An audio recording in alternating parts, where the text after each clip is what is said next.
Assalamualaikum warahmatullahi wabarakatuh. Mari berbudaya, karena budaya merupakan cerminan jati diri bangsa. Pada malam hari ini saya akan mencoba mereview pusaka tindih. Jadi ada kesepakatan di antara orang-orang yang mengoleksi tosan aji atau duung atau curiga atau keris, semacam keris, tombak dan pedang yang lama-lama itu biasanya dia memerlukan pusaka tindih. Maksudnya pusaka yang secara umur atau estimasi itu lebih lama daripada yang tosan aji atau duung atau keris yang lebih muda.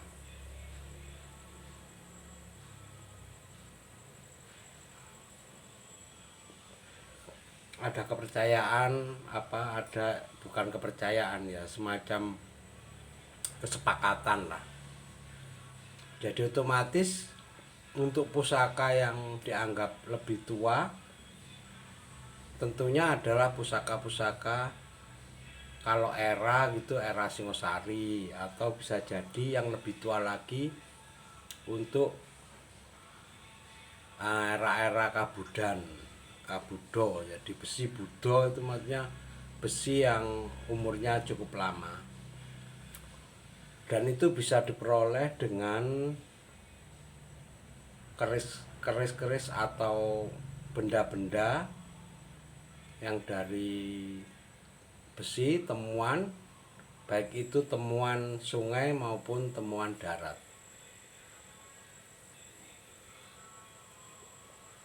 Pada malam ini saya tampilkan, ini ada 4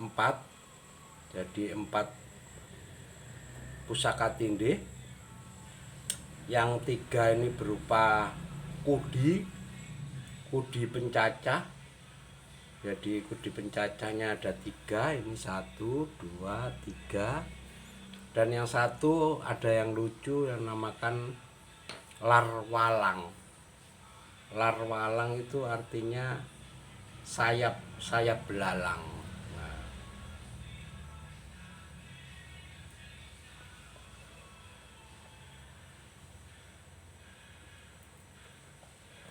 Kita lihat satu persatu dulu. Untuk yang jenis kudi pencacah. Nah, ini kenapa kok untuk pusaka tindih ini selain berupa keris macam jalak budo atau betok budo, ada juga pusaka tindih yang menganggap dari besi-besi temuan, baik itu temuan sungai atau temuan darat. Seperti ini biasanya dinamakan kudi pencacah. Cuma yang bisa juga untuk kajian, kalau untuk kudi pencacah itu bisa jadi untuk pencacah kayu atau pencacah yang lebih lunak atau yang lebih kecil, mungkin untuk kelapa atau buah-buahan atau sejenis lah. Karena kita temukan bentuk kudi ini dalam 3 model, mulai kecil, besar, dan semakin besar. Kita lihat dulu yang pertama. Seperti ini tampilan kudinya.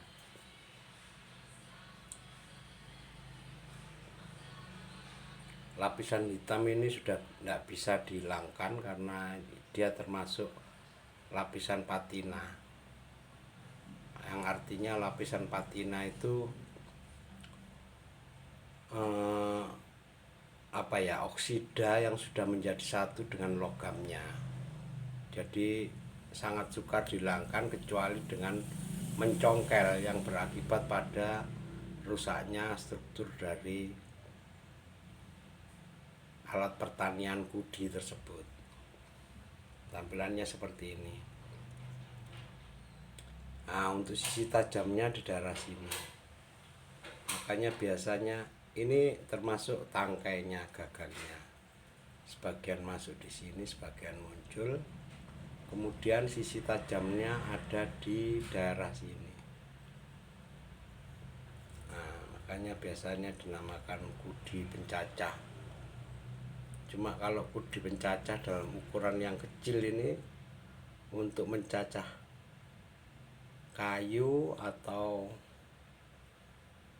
benda-benda yang lebih besar tentunya juga tidak sesuai ya. Makanya pemakaiannya perlu pembelajaran atau kajian ulang. Ini untuk apa? Untuk kudi yang ukuran kecil.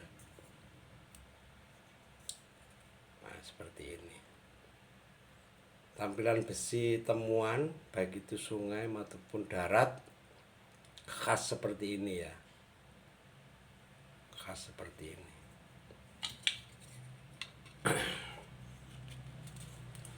Nah, yang kedua sama juga modelnya. Ini saya buatkan warangka seadanya ya. Jadi saya buatkan rangka seadanya. Nah, seperti ini, hampir sama bentuknya. Untuk ini sudah kondisi keausannya lebih besar daripada yang kecil tadi. Ini sudah istilahnya geroak. Tapi intinya sama, untuk darah ini darah yang lebih tajam. Jadi fungsinya seperti ini mungkin. Kudi pencacah ini ada kesulitan dalam pembuatan warangka karena kita pembuatannya secara manual. Nah, ini dimasukkan aja seperti ini.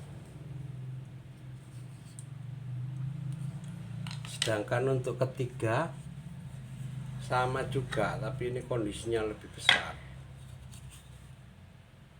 Jadi lebih pantas lah kalau untuk kudi yang lebih besar ini untuk mencacah kayu itu lebih masuk akal. Kecuali yang kecil-kecil tadi pemakaiannya untuk kayu atau lainnya bisa dipelajari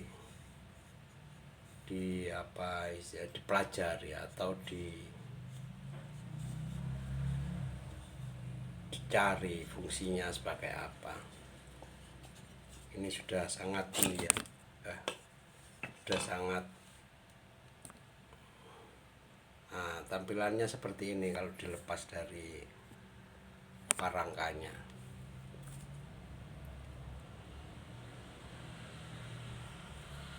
Nah, ini karena umurnya juga sudah sangat lama terjadi keausan, tapi secara garis besar ini yang darah tajam ini untuk pemegang, untuk masuknya. Sekali lagi untuk pembuatan handle maupun warangkanya agak sukar, jadi kita menyesuaikan lah yang mudah kita buat. Jadi ini seperti ini. Ini kita harapkan masuk seperti ini. Nah, seperti ini. Demikian juga untuk warangka sisi tajamnya kita buat seperti ini. Nah, atau lebih masuk lagi ya, seperti ini.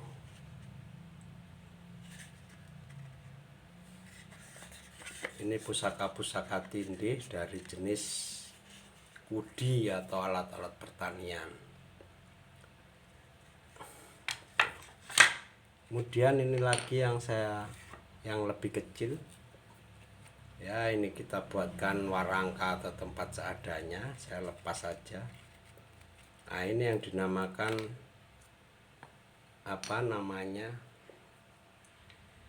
pusaka tindih yang dinamakan lar walang atau sayap belalang. Nah, penampakannya seperti ini, sangat kecil,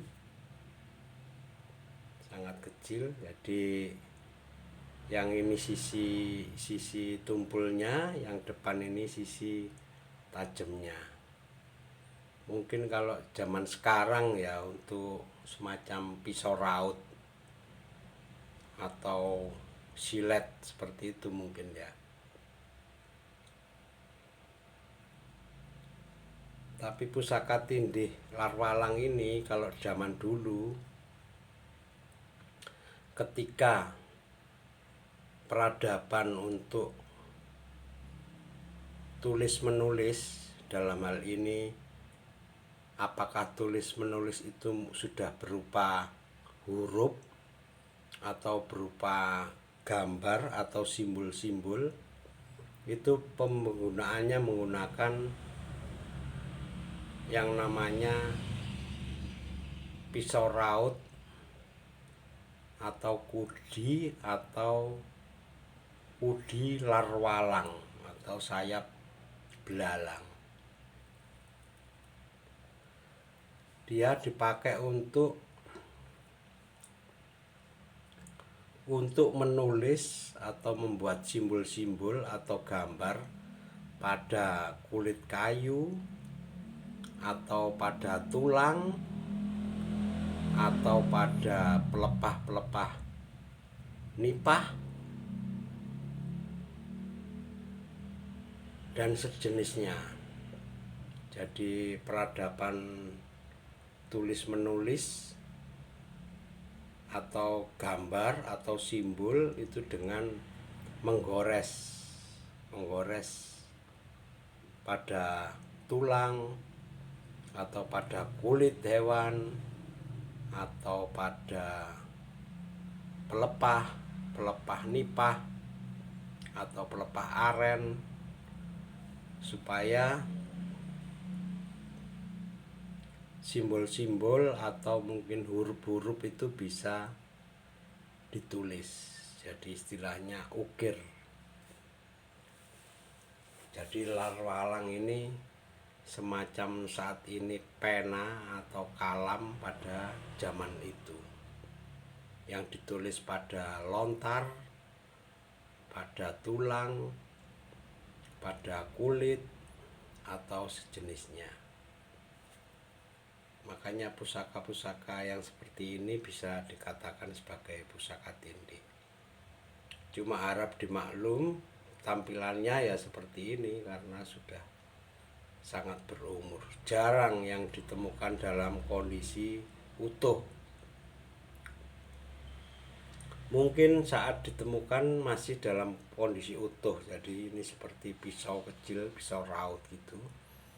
Tapi karena proses pembersihan di mana dia sudah banyak mengandung pengotoran termasuk patina-patina, maka tampilannya seperti ini.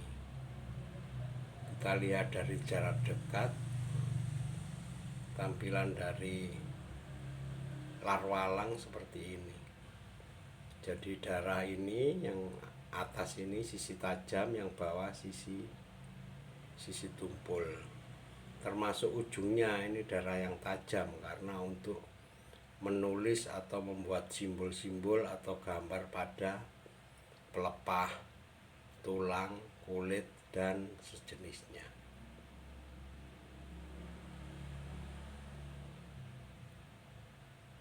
Kita lihat tampilannya seperti ini.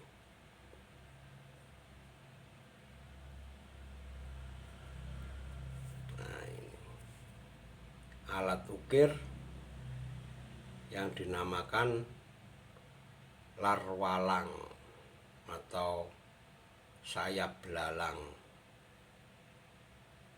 Dia sangat berperan dalam kemajuan budaya ukir, tulis menulis maupun gambar-gambar. Baik itu gambar-gambar untuk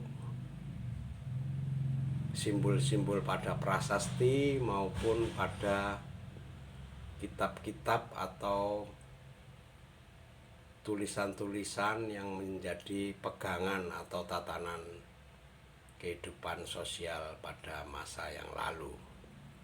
Itu aja mungkin pembahasan saya mengenai pusaka tindih. Mari berbudaya, karena budaya merupakan cerminan jati diri bangsa. Wassalamualaikum warahmatullahi wabarakatuh.